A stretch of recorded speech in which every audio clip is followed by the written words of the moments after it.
And we are live. Hey, everybody, welcome to another episode of Pop Go the Writers.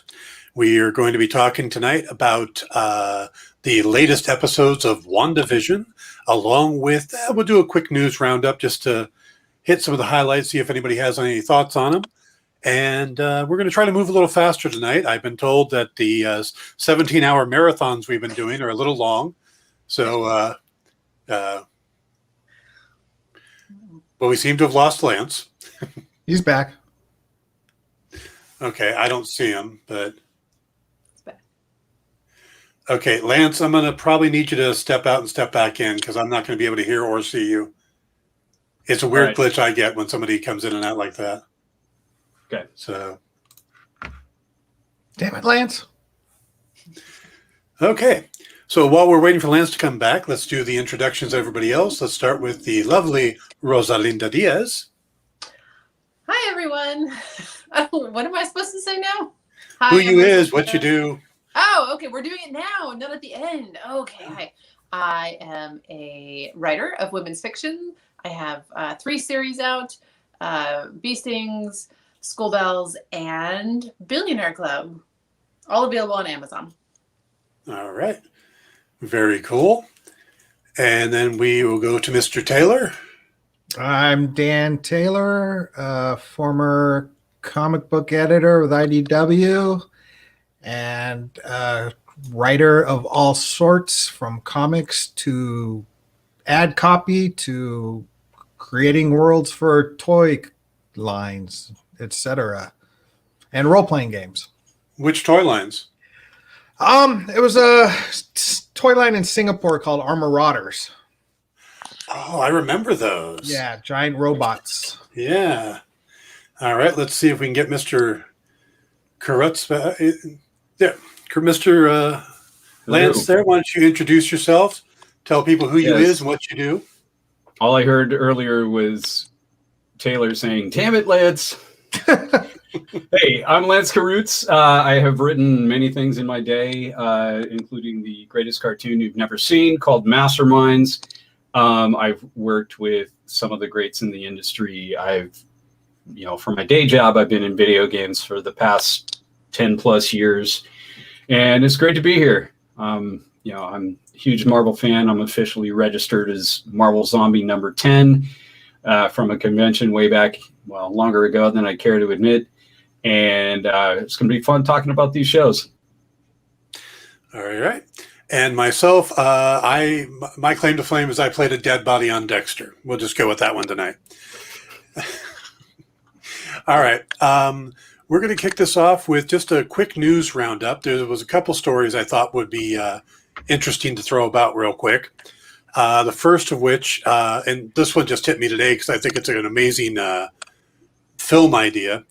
We're all the talk going on about Zack Snyder right now seems to be about Justice League, but he has another movie coming out that just got a release date on Netflix on May 21st called Army of the Dead, and it stars Dave Bautista and a bunch of other people, and it's a zombie heist movie, which in itself just sounds amazing.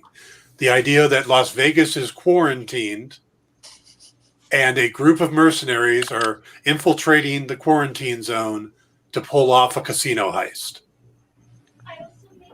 I'm confused. Why do zombies need money? No, the mercenaries are going in for the money. Oh, okay. Into an area full of zombies. Oh, so now I just want a movie where it's the zombies pulling off the heist. That would be amazing. I am looking more forward to that than the Snyder cut of Justice League. Really? Not a Justice League fan or not a Snyder fan? I liked the last Snyder movie I liked was his his Dawn of the Dead remake. So it's been a day or two. So I dig what he does with zombies. Superman, not so much. You're a Superman purist, huh? Purist or pure. I've never been described as pure in any way. Well, what is it about the Man of Steel that you didn't like? Was it the Zod getting killed, or Yeah, that's not my Superman, and I don't. Not everything needs to be dark and gloomy and emo and brooding. Yeah, that's Batman. Right. He's got that. Exactly. There needs to, Yeah. True. exactly, and that's what just the makes fact that- Batman and Superman work so Yeah, well is the contracts between the two. If Yeah. Batman cannot call Superman Boy Scout, what's the point? Mm-hmm. Okay, I can get that. I'm more of a fan of the movie than most, but I like different takes on the characters. I always look at his Spawn creator Todd McFarlane. I saw Todd McFarlane at a convention one time. It was right when the animated series was coming out. And he said, no, it's not going to be the same as the comics. It shouldn't be the same as the comics. The comics are the comics. That's my telling of the story. Somebody else is telling the animated feature. It's their version, just like the movie was somebody else's version altogether. They shouldn't be the same. We should get different versions of them. So at least that's the way I go with it. And so I accept stuff like, Superman killing Zod or Daredevil tossing a guy onto the train tracks. And don't get me wrong, I don't consider Donner's Superman the end-all be-all either. I think my favorite Superman in media goes back to the Max Fleischer cartoons. That's my Superman in media, with George Reeves in the TV show being a close second. All right. I don't have a problem with that. What about you guys? Is there any particular Superman that jumps out at you as kind of your... You know what? I will say the While Christopher I'm Reeve looking forward to Superman- the Sorry. Rookie mistake. Yeah. Go ahead, Rosalinda. I was going to say the Christopher Reeve Superman, or even the Dean Cain Superman, Don't Kill Me, from the TV show. I did Hey. watch it. It's all right. It's all right to like I that in love- retrospect. I loved that show when it was coming out. I mean, Yeah. Terry Hatcher is probably one of the best Lois Lanes ever. I'm actually, I really thought Brandon Routh should have gotten more. He should have gotten a second movie. Burns just seemed way too it missed in a lot of places, but I thought Routh made a really good Superman. So I was really glad when he actually got to play the role again and get a little bit of closure, I think, on With the Legends crisis of Tomorrow. stuff. Yeah, I agree with you. I think Yeah. Routh did better job than the movie did. I think Bryan Singer spent too much time trying to write a love letter to Richard Donner and not enough time actually telling a unique story. Exactly. Yeah. So, okay, we're going to keep moving on here. Speaking of Superman, there was the casting of a new Supergirl for the upcoming Flash movie, and they're casting the Young and the Restless actress Sasha Calle, and that's been kind of a little bit of a controversial casting as she's Not blonde. Latin heritage or not blonde or which I think she's going to do fine. I looked at her and she's got the excitement. We saw the actual video of her finding out that she was Supergirl, and she's excited. And I think how much you put into this is how much you love the character. So, but any thoughts on that? No. I mean, that was No, I think it's first I great. heard her, and it was adorable watching the video of her finding out she was Supergirl, but Yeah. proof is in the pudding. We'll find out. Well, I think we've seen enough internet reactions to casting. Yeah, go ahead, Lance. Sorry, I just think it's great anytime they push the envelope on the casting of these roles. I mean, yeah, you're going to have a lot of, I'll be nice and call them throwback opinions, where if it's not exactly what the character has been portrayed, for the last, well, in this case, 60, 70 years, then there are certain people out there that are going to have a fit about it. But I love it when they push the envelope on this. I love that they're actually going for, like was said, actors that are truly excited to play the roles. And Especially it seems like we're with the Flash movie, there are probably going to be at least 2 different timelines involved. So it'll be fun to see what they do with it. Oh yeah, I think there's going to be more than just 2 with the talk of both Michael Keaton's Batman and Ben Affleck's Batman showing up in the movie. So it'll be interesting. But yeah, for me, it's just, get the best actor to play the part and everything else will work out. Okay, and then one more casting thing, and this is a rumor. And, it's kind of a domino effect rumor. I think all the talk about WandaVision and the aerospace engineer that was supposed to appear got a lot of people thinking it was the Fantastic Four. The whole thing about astronauts missing that we found out in the 4th episode, people talking about Fantastic Four. So there's a rumor now that Jennifer Lawrence has been cast as the Invisible Woman and that she's supposed to start filming next month in Australia, which I don't see that possible. Not from the standpoint of could she be Invisible Woman, but from the fact that John Watts is currently filming Spider-Man 3 and he's directing the Fantastic Four movie. So I don't see him being able to move on to a second film in less than 30 days. Yeah, that would make it a little tough. But what if she showed up for the end credit scene? And maybe she's in the Spider-Man end credits. So you're thinking they might... Now, that would make a lot of sense for them to introduce the character, but I don't think Spider-Man's being filmed in Australia. I think it's being filmed in Atlanta. What's he doing in Australia right now? I don't think he's in Australia, but they're saying she's going to Australia. I thought he was in Australia too, doing something. Maybe I'm wrong. You might be right. Might have to take a quick look at that, or if anybody watching this show wants to throw into the comments about where in the world John Watts and Tom Holland are. All right. Any other thoughts on Jennifer Lawrence? You guys think she would be a good Invisible Woman? Yeah, I think she's got the chops. And would she want to jump into a third big franchise after X-Men and Hunger Games? I think she's pretty much shown that she does whatever she feels like. I don't think the size of the franchise really makes much of a difference to her. If it's something she thinks she would enjoy, then she'd probably show some interest in it. I don't know. The FF is my all-time favorite comic of all time. At one point, I owned all but 7 issues of the run.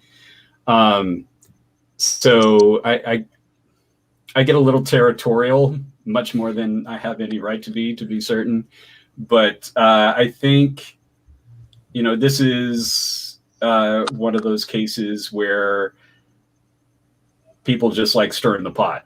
It's like, oh, Jennifer Lawrence got on a plane to Australia. She must be doing Fantastic Four. And look how much attention that one little rumor has gotten in just a single day. So I think, I think if it's something she was invested in, if she does indeed have the role, then she's going to knock it out of the park. But I mean, I'm pretty skeptical of this one at this point. Well, plus the source is the Daily Telegram, and if you follow Doctor Who at all, you'll know that the Daily Telegram tends to announce a perfect casting about every other week of a new Doctor. And I'm not sure they've ever actually been right. So I believe Idris Elba was one of their choices as the Doctor. It was guaranteed it was going to be Idris Elba. So, okay. That's kind of hitting up the latest news. Why don't we go ahead and move into... we're going to look at the last 2 episodes because we weren't here for Valentine's Day. But instead of trying to go step by step, let's kind of hit the highlights instead. Let's hit the major things. And since we're all writers here, the first thing I kind of wanted to look at is, because I think we're going to get past the sitcom format going forward. This is probably the last episode. 7 was probably the last episode with the sitcom format and probably the commercials as well. So I kind of want to get your guys' thoughts on their use of the sitcom formats, especially the two more modern ones with the Malcolm in the Middle style and the Modern Family style. And also, what did you guys think of the commercials? How do you feel? I mean, just from a writer's standpoint, using those tools. And let's go ahead and let's start with our guest tonight with Lance. And what do you think of the sitcom formats? I think it's great. Having grown up watching a lot of these shows, clearly I've earned these gray hairs. So I saw a lot of the earlier shows in reruns when I was a kid, and a lot of the later shows as they were first aired. So, there's definitely a big nostalgia factor there for me. I got most of the references. I mean, I thought the Dick Van Dyke Show references were brilliant. But I think even as such a big fan of those shows and, just the accents, the storytelling, the set dressing, everything was so spot on. It seemed like it actually stretched it out, and it took them a little bit longer than I would have liked to really start getting to the meat of the story. It was entertaining, and I'm looking forward to the last few episodes coming out. I'm going to go back and binge everything start to finish and see if my opinion of it taking too long to get to it, because it was really episode 4 once we really figured out what was going on. It'll be interesting to see if my opinion changes on that once I can see it all in one chunk. Rosalinda. Well, it's interesting. When I watched these last two, I never watched Malcolm in the Middle. I think I rarely watched Modern Family. So I had no tie-in for me for any of those. And I was so much less invested. So it was interesting for me to realize that my sort of enthusiasm for everything was really based on the nostalgia factor for me, for all the previous episodes 1 through 5. Okay.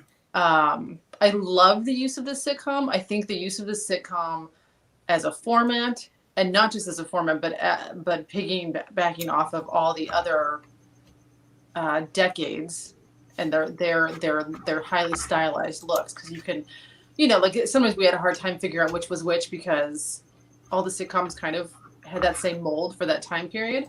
I think it was a brilliant move. I salute them for that one. And I agree. I think this was it for the. I don't know what else you got after Modern Family. So yeah, we'll true. see. Yeah. Mr. Taylor. Being a sitcom guy, I love sitcoms, period. So I love that aspect of it just out of my own guilty pleasure. But as a writer, I found that the use of her being the main character of these sitcoms was a valuable tool into making us like her, because she is not a good person in this show, whether she's being controlled or not. Right. So she's doing a lot of evil stuff, and she's got all these people prisoner, whether she's doing it under her own use or not. Or that's what we assumed up until the last episode anyway. So I think the use of her, because in all those characters she played, whether it be the Mary Tyler Moore Show from Dick Van Dyke, or, Elizabeth Montgomery, right? From Bewitched. Yeah. To Meredith Baxter Burney and Family Ties. These are all likable women or likable characters. So I think that was a good tool to make us like her in all these different situations, putting her in silly sitcom, problematic conditions to not have us despise her or not have us root against her because she's this seemingly evil. But that makes sense. Yeah. I think you make that's a very good point. But I think also the choices of the sitcoms and where the story was going might depend. Something Darcy says in the last episode, that she'd been watching WandaVision and she saw that they belonged together, that they really loved each other. And the first 4 episodes, or the first group of sitcoms they did, were all family-based sitcoms or relationship-based sitcoms. And it helped establish the relationship between her and the Vision as well, which has never really been well done in the MCU. It's been more of a just kind of a tack on.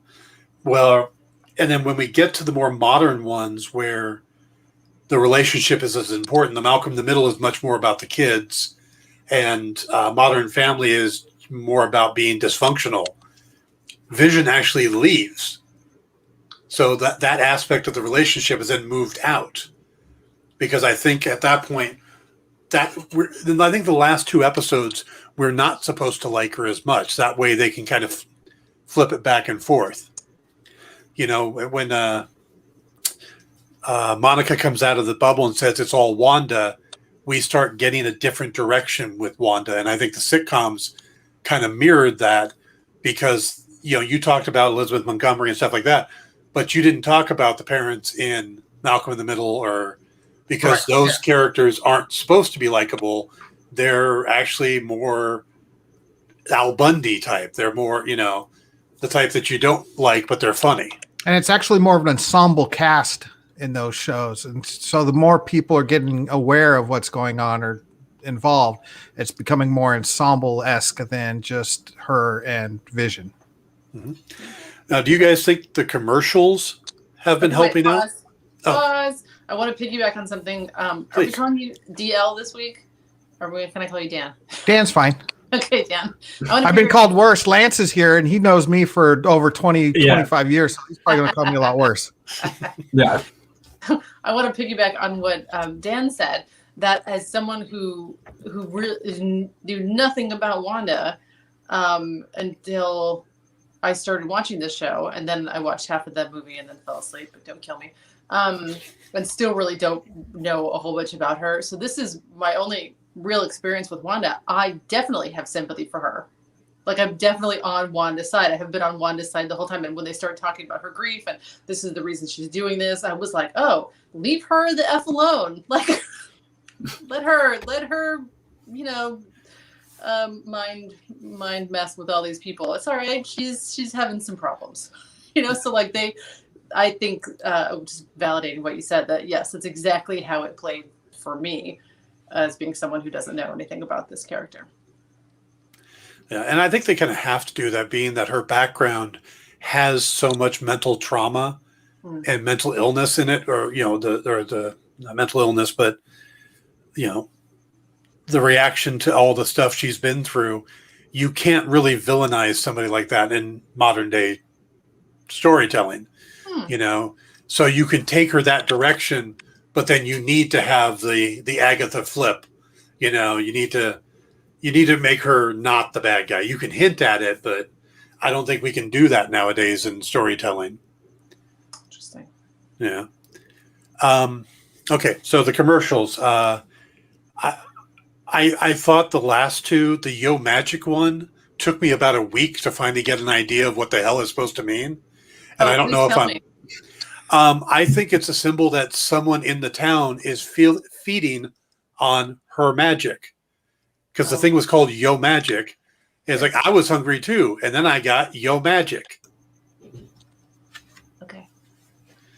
So I think that's kind of a hint that either Agnes / Agatha or whoever Agnes is working for is feeding on. And it's kind of the whole point of what's going on in the series. And then the whole Nexus thing, for comic geeks, we all go, Nexus? Because in the comics, she's a Nexus point or a Nexus being.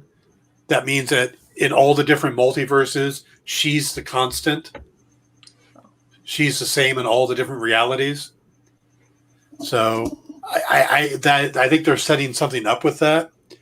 But the commercials have seemed to kind of change what they were doing. Originally, it seemed like they were addressing her trauma in kind of an odd way, like trying to, like, it's almost like she was trying to normalize her issues, her trauma that she's been through. And now they're kind of taking a different direction. That's why I also think we're going to lose the commercials. But do you think the commercials were necessary or helped the show? or just really added to confusion. Let's start with Rosalinda with the look on her face there. So the commercials, I think they were like little nuggets for people in the MCU. For people completely outside of it, they were like, it was like, oh, neat. It was a commercial in a show that, you know, like, okay, you know, like they don't make sense for me. So I think maybe, I mean, so apart from being the little nugget for super fans, I agree that they were also utilizing that as a storytelling tool, like you said, for processing her grief. But now that they're changing it, I don't know. It feels like in order to stay consistent, that it should have continued to do the same thing. Now it's getting muddier. So like when I saw the new ones, because I know you fellas, I was like, oh, this has something to do with her past, and I'm watching it and I was like, I don't get it. I really have no idea right now. So I watched the shark commercial about 6 times in a row going, I don't get it. okay. I got nothing. And like I said, it took me until like recently to finally kind of figure out where they were, at least have at least a theory. I can't even say I know what they're talking about. It was obviously a Jaws reference. Yes, that's what it was. It was absolutely a Jaws reference. I'm sure the character was even named And Bruce. not everything is a Jaws reference. Lance, to keep him normal, we let him have his Jaws references. Every episode, one Jaws episode. That's right. Okay, let's go on to. Did you guys have anything you want to add about the commercials or your thoughts on them? I thought that the magic yogurt one worked better, even as just as simple as like, look, her magic can't solve everything. Yeah. Type of thing. And it worked well over the audience. The Nexus is kind of a stretch again, you know, for people like Rosalinda who aren't all into that, because I don't remember much reference of the Nexus. If you're a Doctor Strange fan, the nexus of all reality is the hub point where all the multiverses cross. Did we bring that? Was that brought up in the movie? It's been a while since I've seen the movie. Or I don't think it was. Yeah, so but there's a good chance it will be in the next movie. Yeah, so it's foreshadowing, I guess. Yeah. So yeah, and it could be. A lot of this is supposed to be set up for what's going on with Doctor Strange and the next Spider-Man movie. So, you know, they always do some level of foreshadowing. So. Lance, what do you think of the commercials? And we had to know we were going to get to a pharmaceutical one eventually. I think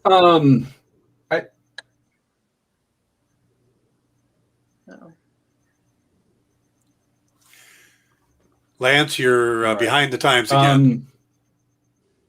Seems like I'm having. Yeah. Hold on. I'll jump out and back in real quick. All right.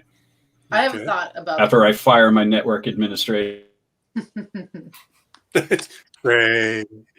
Go ahead, Rosalind. Second thought. I thought it was interesting the types of commercials they did. They were very decade appropriate.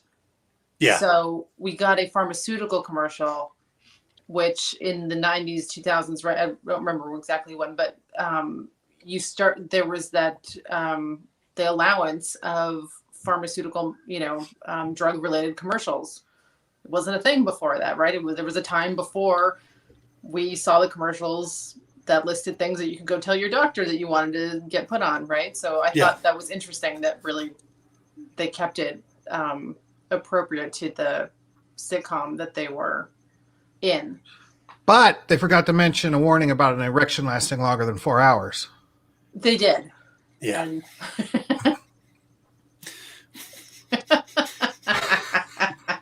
So glad I made it back in time for that. And that's how you get to the Nexus. I get one Jaws reference and one dick joke. That's there we go. Okay, Dan's going to be stepping out now. That was his quota for the night. Thank you. Good night. Done early. Remember to tip your wait staff. Okay, Lance, you were saying. For me, I mean, the commercials have been an interesting way. Yeah, I think the commercials have been an interesting way to flesh out the world.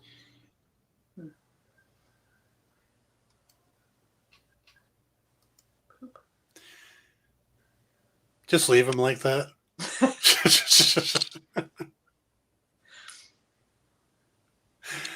Okay. He'll be back in a minute. So Lance was saying it's an interesting way to flesh out the world, and in doing so, let's go ahead and move on. What's a good one to go to? We got Hayward, we've got Agatha or Agnes, and we got Pietro. Let's start with Pietro, because the whole Halloween episode was pretty much Pietro and him asking questions and coming up with answers for her in a lot of ways. So wait, I think we might have Lance back. It's Lance Bass. Yeah, Lance back. Yeah, I'm going to have to shoot my network administrator once we're done with this tonight. You're at home and Jamie will kick your ass if you mean it's her.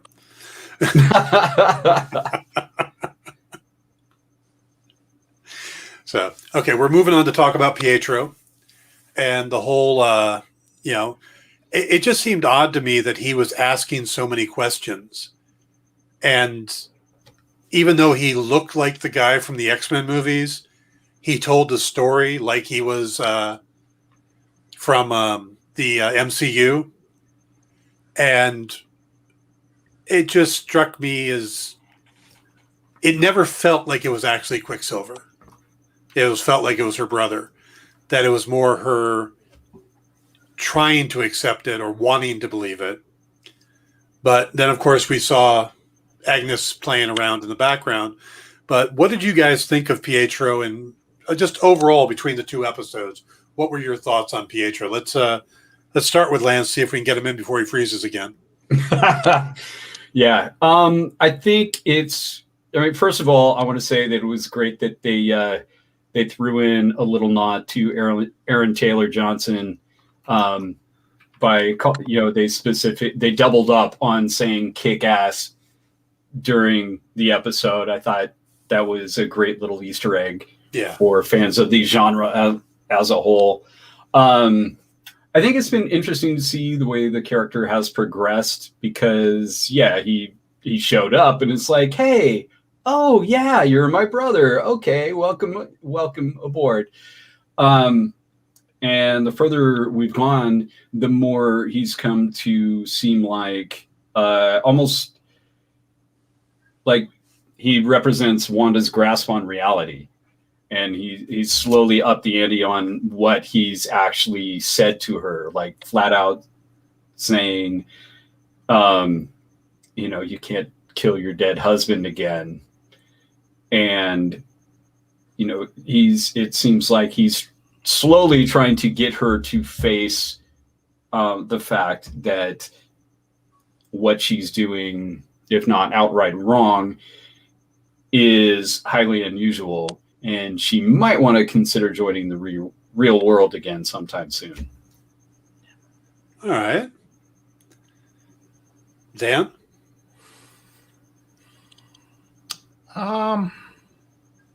So far, his character has been the one I've been least involved with, or least, concerned with.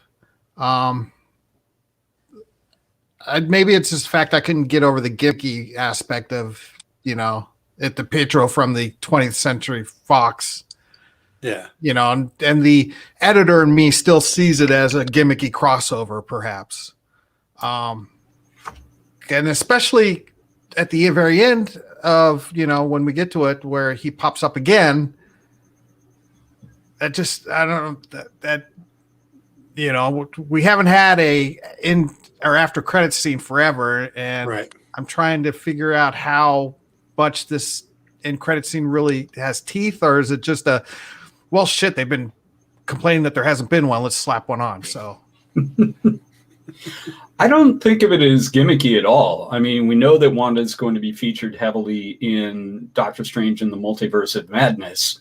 But the choice of that actor or that, version of, why not do the original?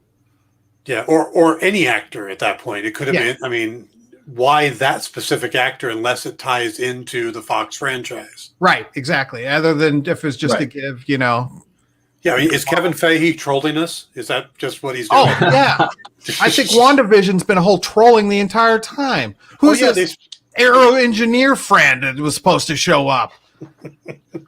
Where did that rumor even start?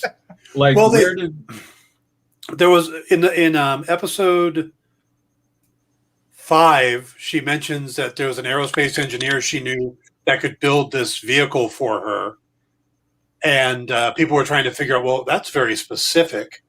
And she starts texting him, and then the next episode she says, "Oh, I've just got to go meet my guy." So everybody just assumed, "Oh, this has to be."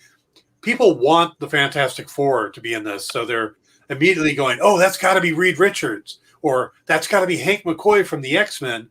And then other people are going, "Okay, yeah, it does seem odd that they mentioned him twice, but let's dial it back a little bit." And they started coming up with other possibilities, like Adam Brashear, the Blue Marvel, or other characters that would seem more appropriate to this series.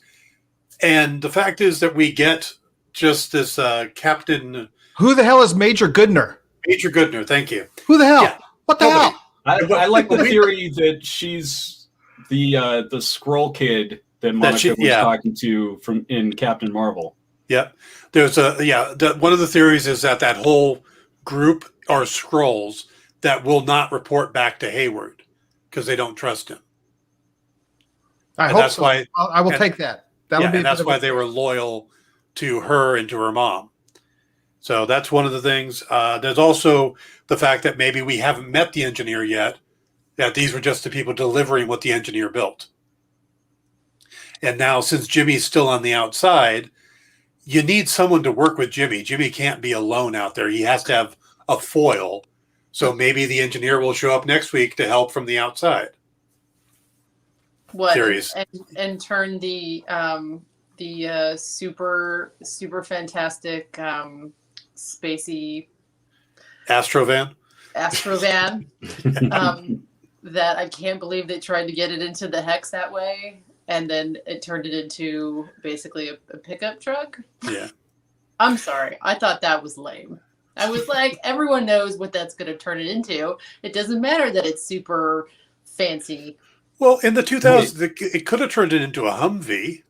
It should have turned it into a Humvee, frankly. Now, well, was it, though? Actually, I thought you said it on purpose, but now it sounds like maybe it wasn't. Didn't Chevy have a minivan called the Astro back in the day? Yeah, they absolutely had a van called the Astrovan. Right. So that's that. I mean, now that I think about the way it looked like it maybe could have been a Chevy Astro. Yeah. So. It looked like an old Chevy Astrovan. So that's why I mentioned it. But you did. Okay, that wasn't on purpose. Cool. But then, of course, as usual, you're 5 steps ahead of me. The whole idea of the van, or the thing that he built, was that it was supposed to be able to deal with all the radiation and stuff, and they thought it was going to be able to withstand the change. But yeah. Yeah. All right. So, Rosalinda, what were your thoughts on Pietro? I mean, not having the background the rest of us did, and just seeing this other guy show up. Pietro feels weird. Especially even if I didn't know that there was a different Pietro out there.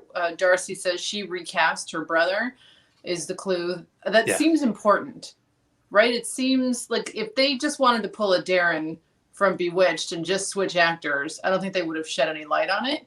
Mm-hmm. Or like you said, they would have just chosen a different actor that's not even involved.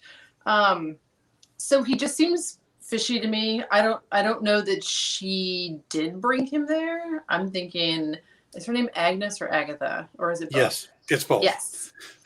So I don't know. I'm thinking she brought him, like, the end credits.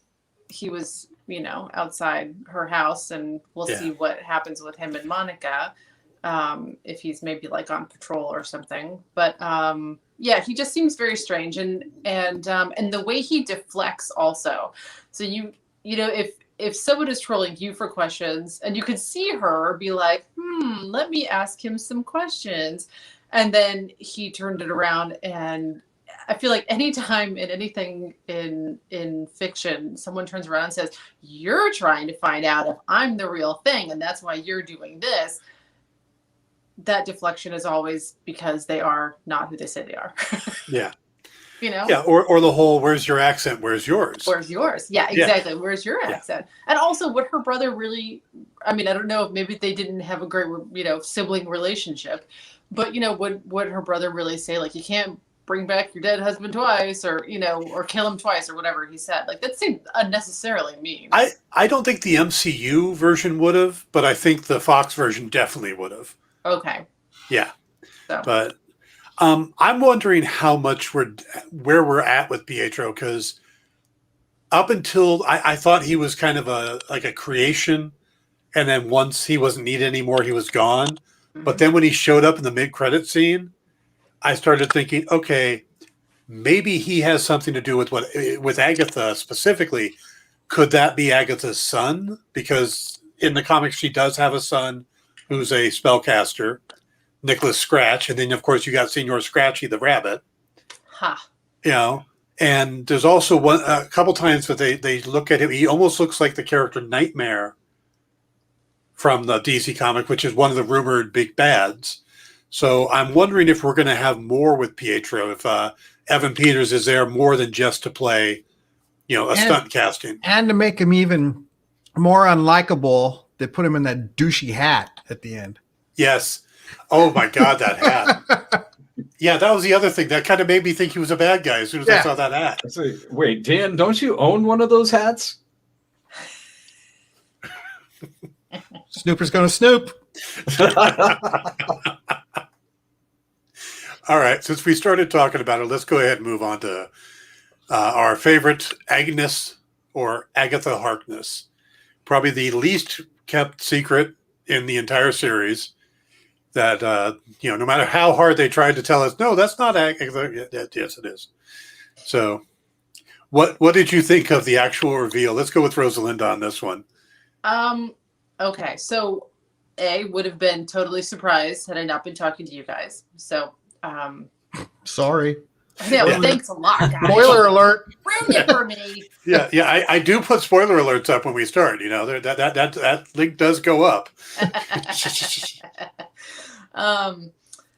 But yeah, so I like her reveal. I liked her little mini credits that she was like, I've been here the whole time. It's always been me, and look what I've been doing. But question, this is what I want to ask you guys. Didn't you say that she was the person that trained Wanda, or was a mentor for Wanda? Is this Yes. Yes.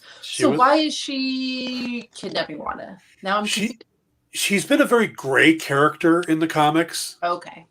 She does mentor Wanda, but the first time she ever gets Wanda to do anything, there's this character that attacks, and Agatha fakes being knocked out, so Wanda has to deal with it on her own to push her magic. I mean, she's a very gray character. Then also she's part of the storyline where Wanda has kids, and helping her pull this power from Mephisto, basically a demon, to create these children. So she's kind of portrayed both sides of the line. Okay. She seems iffy, and she did kill Sparky, right? Yes. She did kill Sparky. So, and she laughed about it for a really long time, which was not nice. So I feel like that's a clue. Yeah.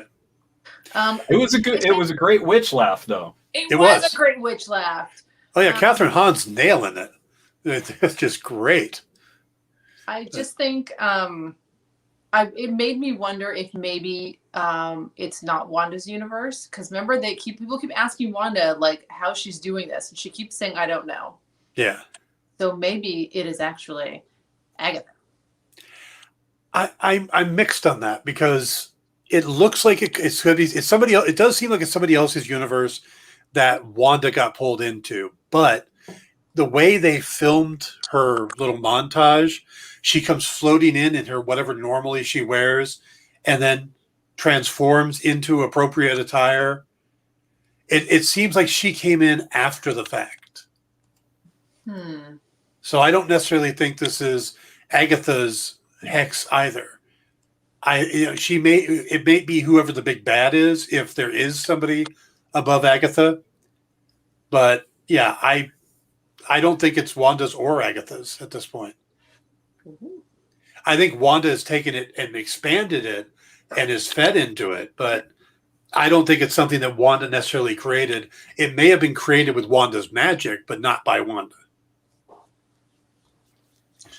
Now Anybody I'm else just wondering. Yeah. Yeah. Now I'm just wondering if I mean, just since it's basically sitcom situations progressing through the decades, part of me I'm wondering if it's actually the world itself is within the Vision's intelligence matrix.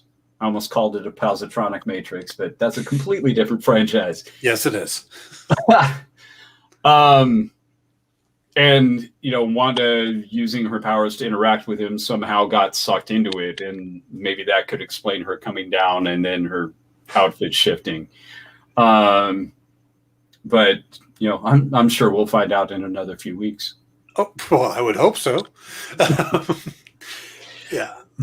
But Dan? yeah, as for Agatha being behind everything, I'm not buying it.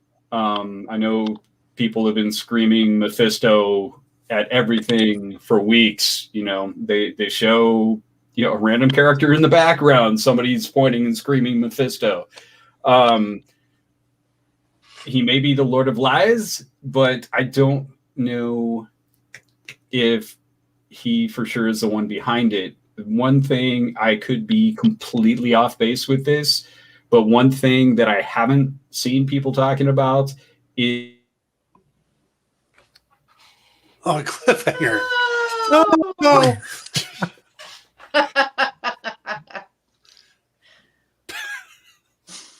And that's the show, everybody. Yeah. I've been listening to all these people talk about Mephisto, and and there are a lot of people, and where I think Mephisto works, I think the problem with Mephisto might have to do with foreign rights. You cannot mention the devil in anything that goes to China. Oh. So I don't know if they'll actually use Mephisto. I think Nightmare could be an easier swap in. You could do everything you want to do with Mephisto, but as a character like Nightmare who feeds on people's nightmares and having a whole society stuck in this like sleep thing that's going on, it might be set up that way. I'm thinking Nightmare may be the better possibility. So, Dan, what are your thoughts on Agnes and Agatha's big reveal and the fact the bitch killed Sparky? When are they sending John Wick, right? I've done both those memes. About 2 weeks ago, I created the meme with a picture of Sparky. It said hashtag justice for Sparky. Put that, and then the other day I put out the John Wick one with him, Agatha, I'm coming for you. Well, you don't kill the dog, period. No. So that instantly makes her the ultimate villain, no matter if they use sitcoms or not to make Wanda look nice. No, it was a nice reveal. I mean, look, with those of us who read the comics and are, the nerds, we expected it. We expected this. Mm-hmm. So it was a very nice production the way they presented it to us, with a catchy theme song and little flashbacks of how she was manipulating all the scenes we've already seen and pulling the strings. That's why that happened. Oh, that's why that happened. Yeah. So that was good. I like that. I feel satisfied as a viewer and as Marvel zombie. But as a writer, do you make the big reveal at the beginning of the third act, or do you wait till later on? So is this another false reveal? Yeah, it's definitely a false reveal. Yeah. We'll find it. She's not the big baddie. Yeah. Yeah. I'm with you.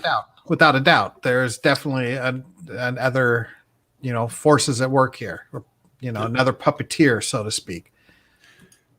Hey, look, there's Lance. You know what? I now I'm questioning whether or not I should actually say who I wonder if it's behind everything, because clearly me cutting out when I did means they don't want me to say it on the internet. You must be right. Marvel's getting to you.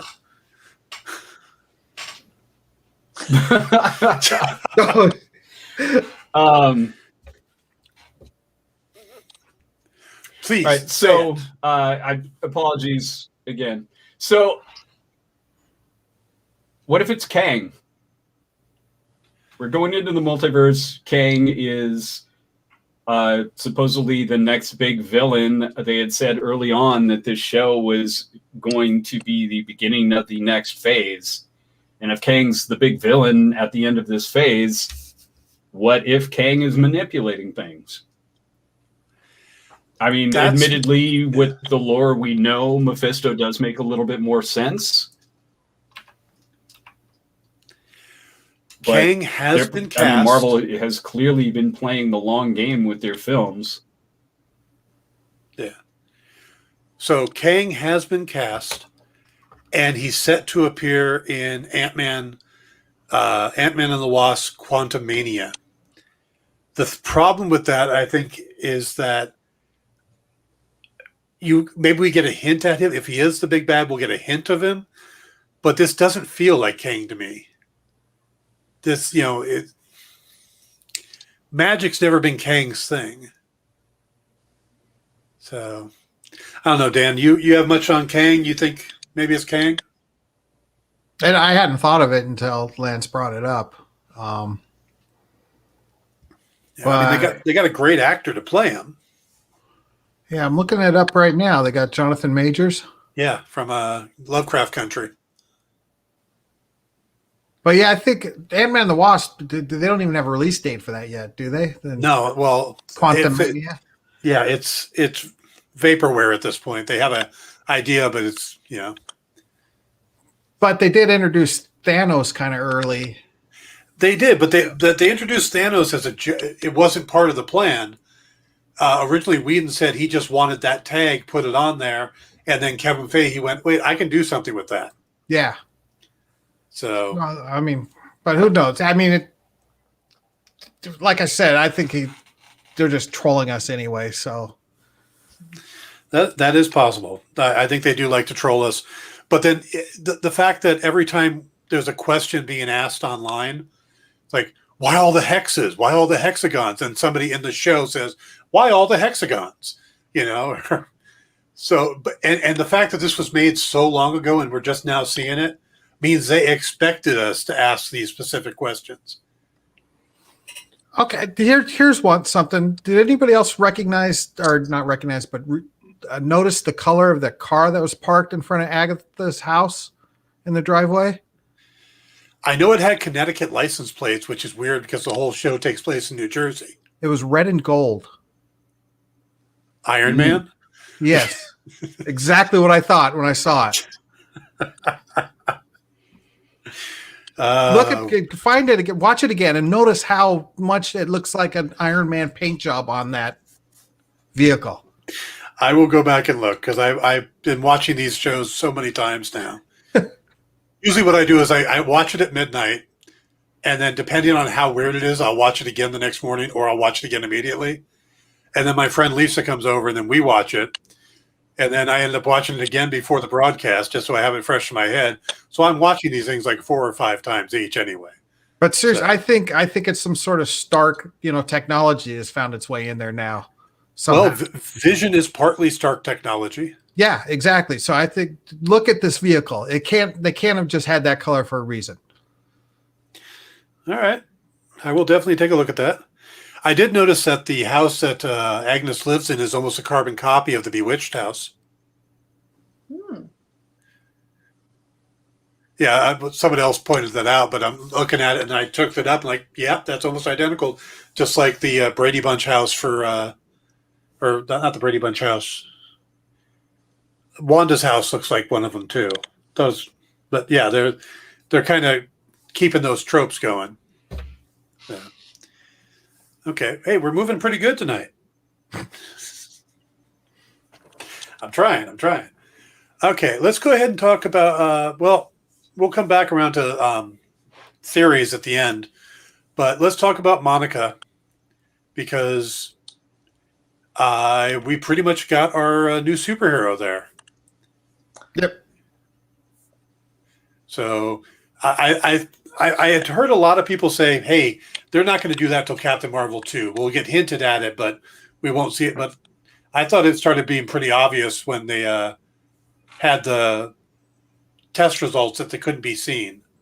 No, and it just frees up room for more story in Captain Marvel 2 rather than because that's one good thing that these MCU's been good at is dealing with origin and not dragging us down with origin stories every time we meet a new hero.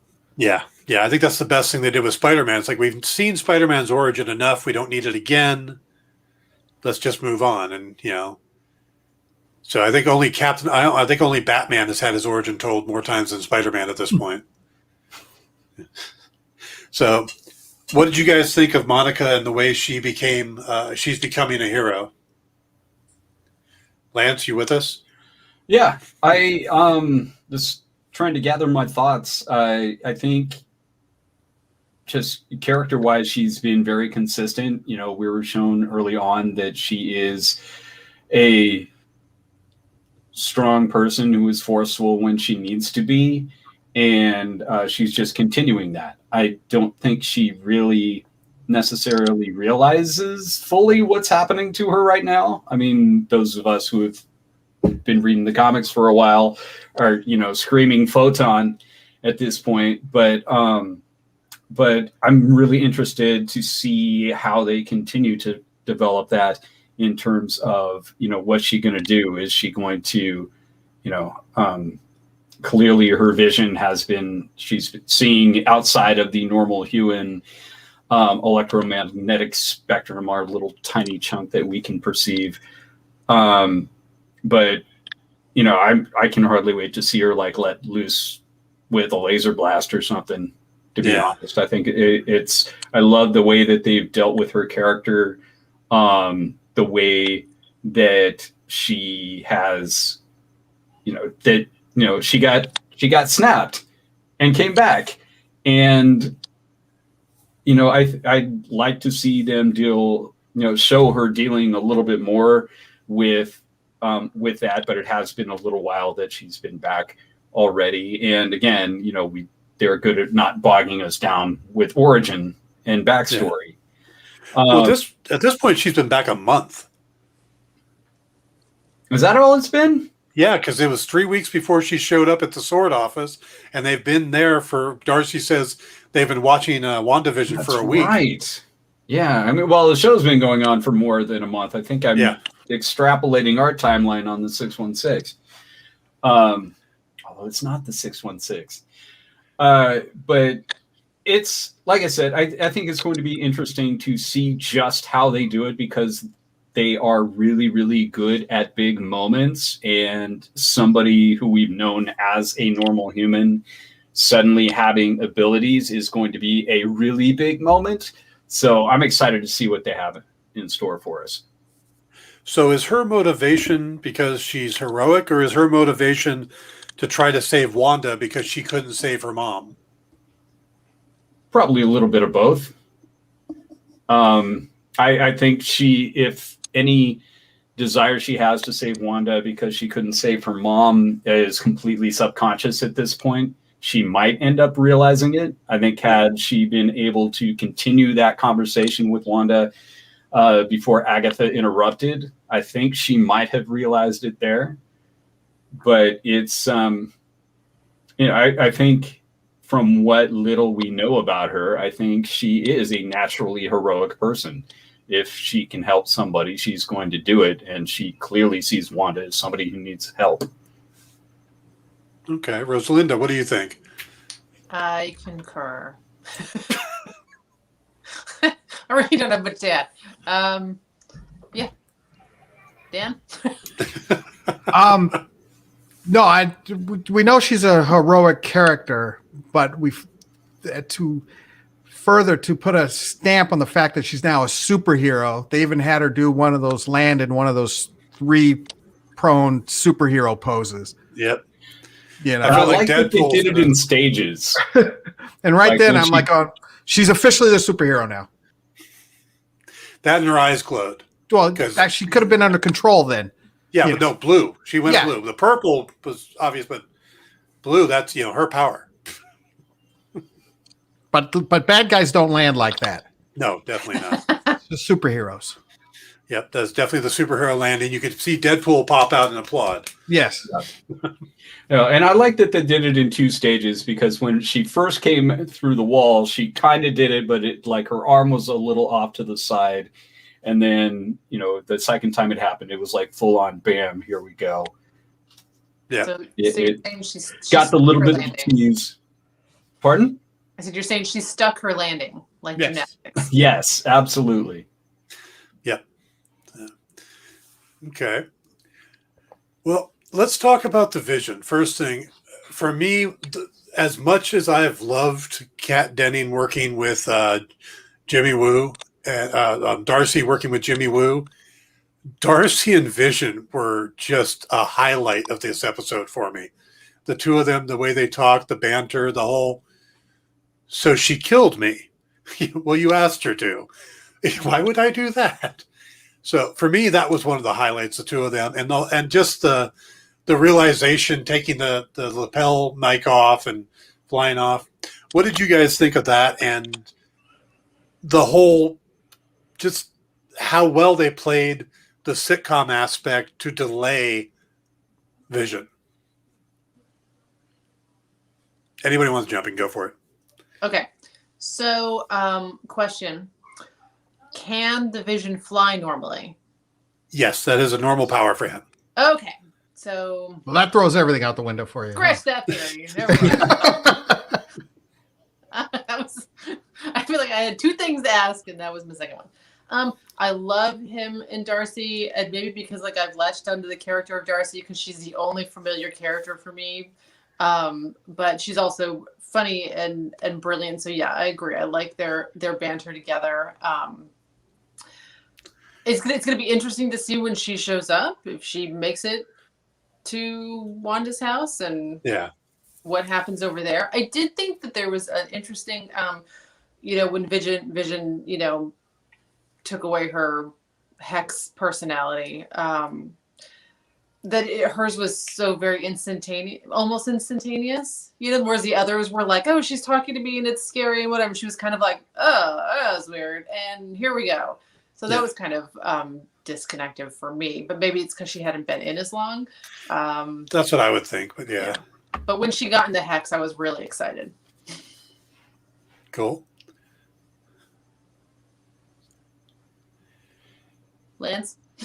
I'm sorry, I've got a comment popped up. I'm not sure. Ooh. Well, I put this one up from Ashley of A Lord of the Lobster, which I thought was a great line. But I'm not sure what this one is. Writers suck, mainly Jeff Lindsay. Who's Jeff Lindsay? Anybody? I have no idea. All right. Okay. The Jeff Lindsay Hating Society is on tonight. All right. So what did you think of Darcy and Vision, Dan? Oh, okay. Jeff Lindsay is Dexter. Our friend here doesn't like Dexter. Okay. And we all have shows that we love, hate. Yes. I don't. Maybe I'm still pissed off that they didn't reveal a great character when they brought the Jeep, or I'm feeling trolled, but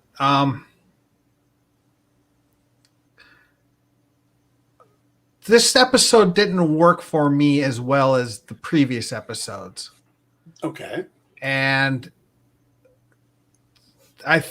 the Vision and Darcy aspect seemed very much like all sitcoms. Not that this is necessarily a sitcom at this point so much, but they all have an A story and a B story for the most part, and sometimes a C story.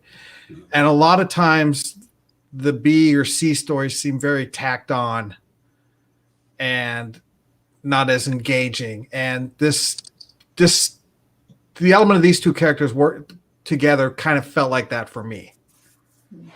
I love Kat Dennings and I love the character of Darcy, but a little goes a long way. And I just think I hit my wall with her character. And she worked great in the, when we've seen her before in the Thor flick. And she worked great up until this point. But at this point now, not one of my favorite elements of the show. But again, I love the actress and I do generally love the character. I just think they may be overplaying that card too much. Now, do you think part of it is that you're upset she didn't show up in a waitress outfit? No, I'm okay with that. I have enough, whatever that horrible sitcom that she was on. Two Broke Girls. Yeah. There were a lot of people online who were certain she was going to show up in her Two Broke Girls outfit. But even when she was changed, even though when she was under the hex, she seems still very much like Darcy. Yeah. Maybe that's just because she has an idea going into it what was going on, and couldn't completely. Dan, is that a cat behind you? That's a dog. That's Scully. Okay, because I'm watching your curtain behind you rise up, and I'm like, I think he's being possessed. That's my dog getting comfortable under the comforter. Okay. Lance, what did you think of Darcy and the Vision? I honestly, I thought the interaction was great. I think, clearly the Vision didn't know what was going on, and Darcy probably made the most sense to get him up to speed. I like the fact that they're both characters who tend to be very blunt, but they both deliver their bluntness in very different manners. Darcy clearly doesn't give a damn. She's just gonna lay it out there, and whatever happened. Vision is, he did not have a very long life, and although he did have, was the melding of a couple different psyches, basically. He didn't have a lot of his own experience to go off of, so I always take his bluntness as being a little bit naive when it comes to many things. So I think I thought they managed to find a good way to put two characters who do have some similarities, but they approached it from a different enough thing to where it wasn't like the same person talking on both sides of the conversation. And, I think the Vision, as he's been portrayed in the past, if you tell him, hey, yeah, you asked her to kill you so you could save half the universe, he would accept that in the moment. He'd want to know a lot more details later, but clearly they're at a spot where action must be taken so the conversations can happen later. Okay. So I thought it was a lot of fun, and yeah, the dialogue, to me, the dialogue in that scene was just spot on. Okay. We're going to move on to one last character. Well, what's funny is we haven't actually talked about Scarlet Witch or Wanda very much. So I guess I should probably cut in here with her. I thought the opening with her acting almost hungover from a party instead of basically expanding a giant hex seemed interesting. The still sleeping in the costume from the night before. But she truly doesn't seem like she has any idea of what's really going on anymore. It's like she got brought in, started controlling things, went, oh, I can control things. And now she's not, and it's really getting to her. Where do you guys see what's going on here? I think we all agree that she didn't make this. She says she didn't make this, and she's not the bad guy here. But what do you think is happening here for her? What's the whole purpose of Wanda being in the hex? What are you guys getting off of this so far? Volunteers to go first. She's being trolled too. This is all Kevin Feige trying to mess with Elizabeth Olsen. Yeah. No, I just think we've gotten to the point of the story where she is the main protagonist, whether she was good or not or whatever. And it's this, like, we're at the third act now. So this is where she's got to jump over the largest hurdle, so to speak. And by making her confused along with the rest of us, the audience, I think we're going for the bigger payoff there at the end. Okay. Rosalinda, where do you think we're going with her? Yeah, it's been interesting with Wanda. I'm just thinking back to the beginning episodes.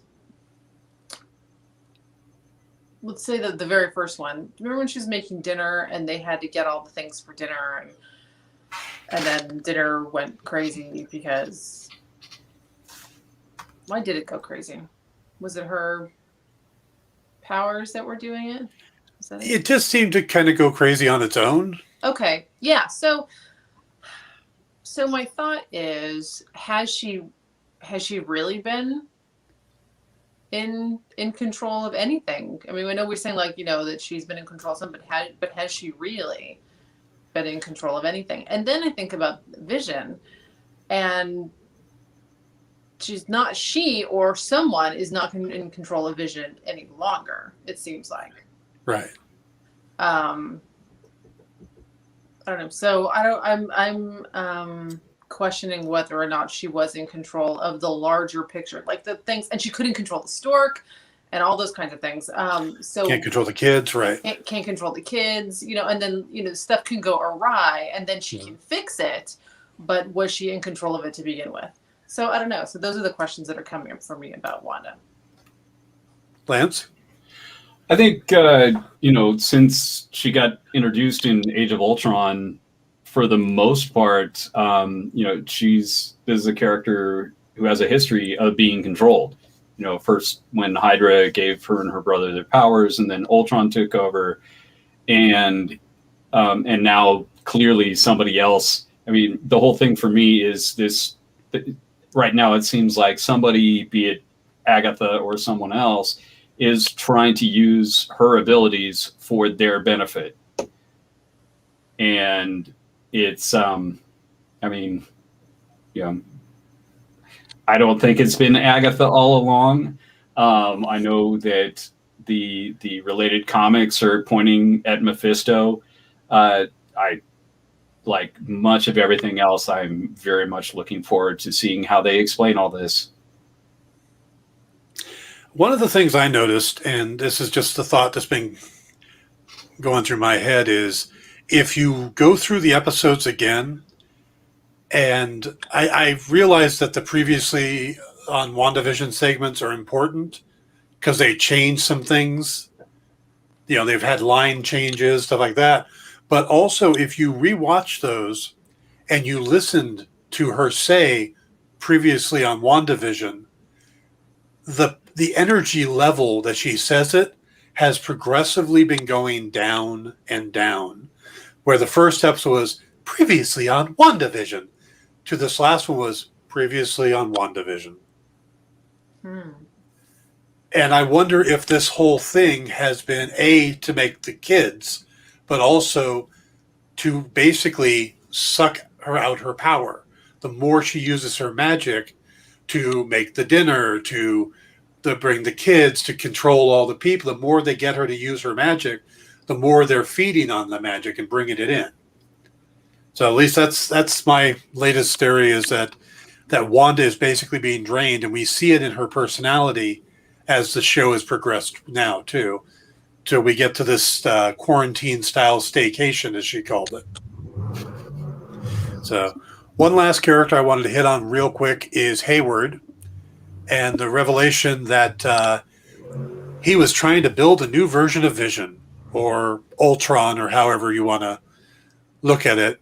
They've spent a lot of time kind of building him up as a second bad guy, but I don't think he is a bad guy. I think he's pretty much just someone who's scared of all the stuff going on in the world. So do you think Hayward is actually a bad guy, or what do you guys think? Lance? I think he is. I know there was a line in there about, oh, he's trying to save Vision. Save Vision for what? It's clear the way he's handling the Wanda situation that, he's not interested in talking. He is pretty, I think he's pretty stereotypical of any American military leader. It's just, if it's powerful and I can't control it, then I must destroy it. And right now, so he's trying to destroy Wanda with Vision being out of commission. I think he's just trying to make sure he has control of Vision so he can weaponize him. All right. Rosalinda, what do you think of our man, Director Hayward? Yeah, I agree. Pretty succinct. Unless he was in some other show that I don't know about, he has some hidden powers somewhere. But yeah, he seems like that. Like Lance said, the typical, military, high-ranking military person. That if I don't understand it, then it's got to be mine, so I can destroy it or use it. So I don't know. I don't think there's more to him than that. And maybe he's a foil for our attention, for our bad guy attention right now, before the real big bad guy gets introduced. Mr. Taylor, what do you think of our friend Tyler? Yeah, I think he's a tool in two aspects: the character himself, and then as Rosalinda says, a foil. Right now, and I don't see them changing it. I don't see them. Whoa, this came out of nowhere, but he's pretty much the government bad guy, evil government bad guy. He's not Hydra bad. He's just government bad. And like Lance said, if you can't control it, shoot it, type of thing. And I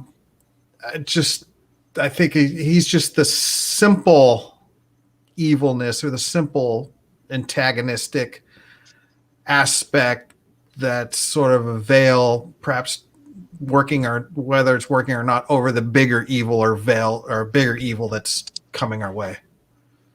All right. I don't know. I think he's a guy who started doing things for the right reasons, but did them wrong, and is now is on the verge of getting caught, and doesn't have the moral compass to know just to fess up. Instead, he's just going to make things worse and worse, and he's willing to nuke Westview to cover up his mistakes, or cover up that he was trying to reform Ultron. I mean, I'll be real surprised if we have a turning point for him where he goes, I was wrong the whole time. Oh, yeah, not a chance. Sing kumbaya. I think he's a two-dimensional character, definitely. Yeah. So, okay. Which is kind of surprising because this whole series hasn't really had a whole lot of two-dimensional characters. True. Well, Herb. Herb. I like Herb. I wanted Herb to be more. I wanted Herb to be somebody special, No luck. Know. Okay, we're going to go end this up. We're going to wrap this up pretty quick to try to keep under an hour and a half. So, but I want to do just wild ass speculation, just crazy. We're not going to call you on it next week if it turns out to be wrong, but just your wildest theory. Let's go with Mr. Taylor. What do you predict is going to happen over the next 2 episodes? We're going to just find out that while it may have been Wanda's magic causing all this, it hasn't been her controlling her magic. And that'll be the big, if they are in fact using this as an introduction to the multiverse,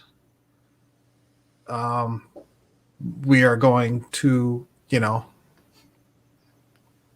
I think that's not the whole reason the show exists and the reason it's been put together, but I expect a hot damn, I can't wait for the next thing.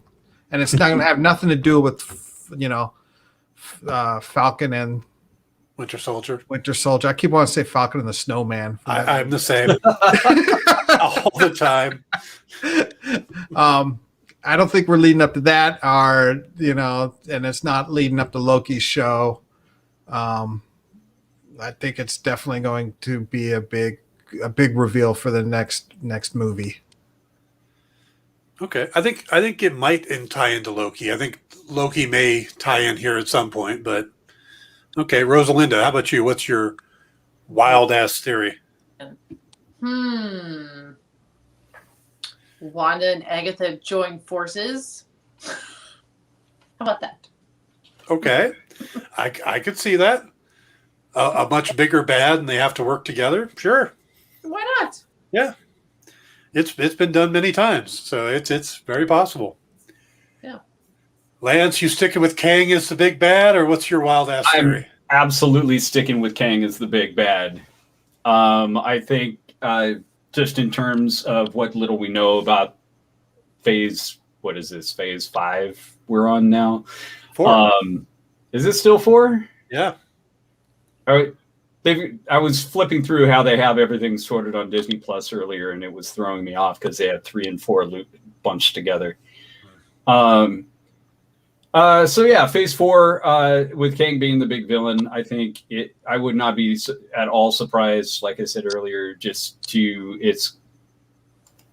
seems like it'd be a little out of left field at this point, but I think we've already got the potential for Skrulls involved if the person who delivered the Jeep thing to Monica is indeed a Skrull, and they did say that we've got secret invasion coming at some point. I think sticking with Kang. All right. Partially because nobody else is talking about it, and if I'm right, I'm going to look like a friggin' genius. Yeah, we will have you back and just give you the hour. Just sit back, go, tell us more, oh sage. I'm busy that week. Yeah, I've been throwing my wild ass theories out this whole time. I still think Wonder Man might pop up. I still think we're going to get a big reveal of who the big bad is because of Paul Bettany's comments about an actor he's always wanted to work with his entire career, and that person hasn't shown up yet. So I still kind of lean towards Al Pacino as Mephisto. But at this point, I think my wildest theory came to me about a week ago that perhaps the whole hex was actually built by Sword to keep Skrulls, and all the people inside there are Skrulls, and Wanda had to go in there to get something from Vision, and there's like a mind thing in there that kind of forces them into these characters. And now that she got in there, she started manipulating it, then Agatha started manipulating it. A Skrull concentration camp. Exactly. Where they're forced into characters, and that's why Monica shows up, and Hayward suddenly wants to send her there, where if she goes into town, she'll just be caught in there as well, and then he wouldn't have to deal with her. So I think Hayward could be a little bit more of a bad guy, But again, it's wild ass theory because somebody created the hex, and I don't know if it was Wanda or Agatha. Yeah, although We'll see. honestly, if it were going to be Skrull Town, I like to think that they would have thrown in the Easter egg of having a couple cows wandering around the outskirts of town, because if you remember right, the first appearance of Skrulls back in what was it, FF2, I think it was. Reed Richards hypnotized the Skrulls into turning into cows. Oh God, I forgot about that. And which was how actually years later we ended up with the Skrull Kill crew, because those cows ended up breeding and being slaughtered and being eaten, and random human beings were getting Skrull shape-shifting abilities because they had eaten the Skrull beef. And if you haven't read Scroll Kill Crew, the first series, I absolutely recommend it. All right. All right. I'm going to end this with not a shout out, but a recommendation, comic related in a sense. There's a new series on Sci-Fi called Resident Alien, starring Alan Tudyk. And if you're not watching it, you absolutely should be. This is an absolute gem about a alien shapeshifter who ends up having to pretend to be a doctor in a small town while he's looking for his genocidal device. So it is just very funny. Alan Tudyk is amazing in it. And I saw the first episode and I liked it a lot. He's amazing in pretty much everything. Yeah. But the first 2 episodes are available for free on YouTube if you don't get Sci-Fi. So you can look it up. And I've watched 3 now, and they're just great. And I'm looking forward to more. Kind of a cross between V and Northern Exposure. Yes, that is a perfect reference. Yeah, and it is based on a comic series. I do not, off the top of my head, remember. I believe it was a Dark Horse comic series. Yeah. But I don't remember who created it, and that's bad on my part. I should have looked that up beforehand. But so if you guys are looking for something new to watch, and while you're waiting for WandaVision, check out Resident Alien on Sci-Fi or on YouTube. Cool. There was one more thing about Please. WandaVision before we go. Go for it. So I'm surprised we didn't mention the book in the basement. Oh, yes, the book. Because everybody's screaming, oh, it's the Darkhold, it's the Darkhold. Marvel has so many books that it could be. There are so many books. It doesn't look like the Darkhold in Agents of either Agents of S.H.I.E.L.D. or the comic, really. Yeah. And I thought it was interesting because to do a little extra prep for this, I actually went back and started reading some of the old Vision and Scarlet Witch comics. And in the first issue of the miniseries from '82, it's revealed that 2 sling rings. I like that. Yeah. It's revealed that Captain America had actually gotten a book of spells on one of his missions in Europe and brought it back and given it to Wanda, and it actually ended up bringing evil into her home right after she and the Vision had moved to New Jersey. So I'm wondering just what book that is, because like I said, everybody, as soon as it popped up, everybody started screaming Darkhold, but I don't think it's the Darkhold.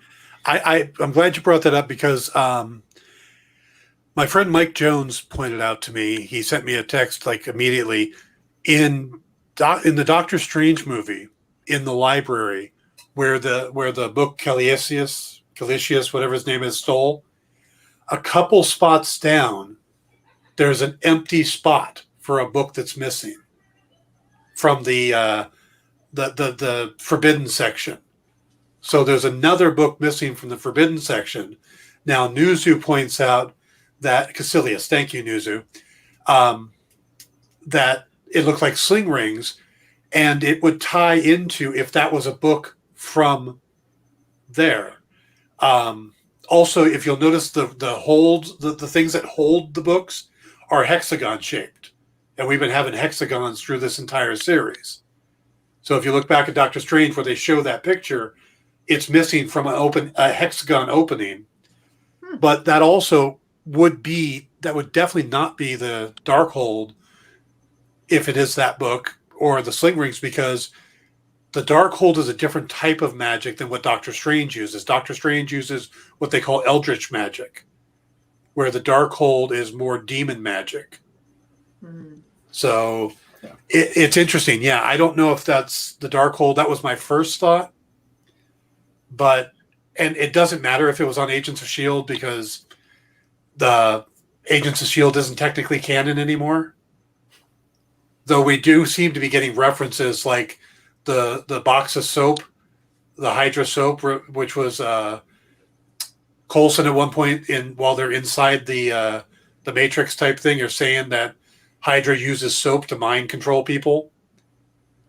And then there's a Hula Girl thing in Agents of Shield, the character of Sky or Daisy always had a hula girl that she put on the console.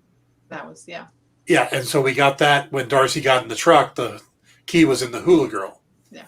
So some people are seeing ties to Agents of Shield, but Kevin Feige has been pretty good about keeping that completely separate. So it could be the Darkhold, but I'm with you, and I don't think it is. I think it's a different book, and the fact that it's got two sling rings, or it looks like two sling rings, kind of goes with the idea of the missing book from the library. The Ancient Ones library. So, okay, I think that's going to have to be the end of it for us here. Give you guys a chance to say goodnight and remind people where they can find you. Let's start with our guest, Mr. Karutz. Yeah, thank you so much for having me. This was a lot of fun. My internet issues notwithstanding. Again, strong words for my network technician. It's always fun talking about these shows, and this show in particular, because just every week it seems like it's asking just as many questions as it's answering, and it's a lot of fun to float some of these theories out there. And if you want to find me, I'm hardly ever on Twitter at LW Karutz. I'm all over Facebook, far too much. Yeah, I guess that's it. Thanks again for having me. It was a pleasure, and also thank your daughter for giving up her room for tonight. That was very nice of her. It's probably her bedtime at this point, so we'll let you go. Rosalind, she's 15, so yeah, it's bedtime's not really a thing anymore. Yeah, true. Fair point. Past my bedtime. Rosalinda, remind us where people can find you. There's your information. Yeah, so I'm on Twitter, Hitana Rosa, and Facebook, Rosalinda's. It's an S and an I, Diaz, like Rosalinda's Ideas. And then my website, rosalindadiaz.com, spelled just as it sounds. And there you'll find all of 11 of my women's fiction novels. Nice. Mr. Taylor, I hear you're starting a young adult readers book like Rosalinda and I are working on now. I am. It's amazing that the last month the sort of fog has cleared up, and I've been writing a lot more, which is great. Yeah, I'm actually working on a sort of a novelization of my old Pirate Tales comic. Oh, nice. For the people who read the first 2 issues that IDW released. Figure, hell, I've got a 120-page outline already written out. Might as well add some adjectives and adverbs and turn it into a real book. Nice. So I'm working on that, working on other things. Came up with another damn comic book idea today, so I'm going to go back into that again, even though I swore off writing comics. Who knows? That keeps pulling me back in.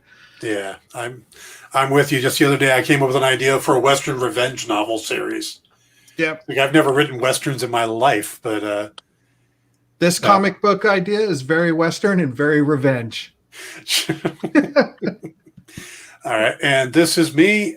You can follow me on just about everywhere. It's just Dan Wickline, as it is on Twitter, on Twitch, on Facebook, and of course on YouTube it's Dan Wickline 1, because they didn't want to let me just use my name.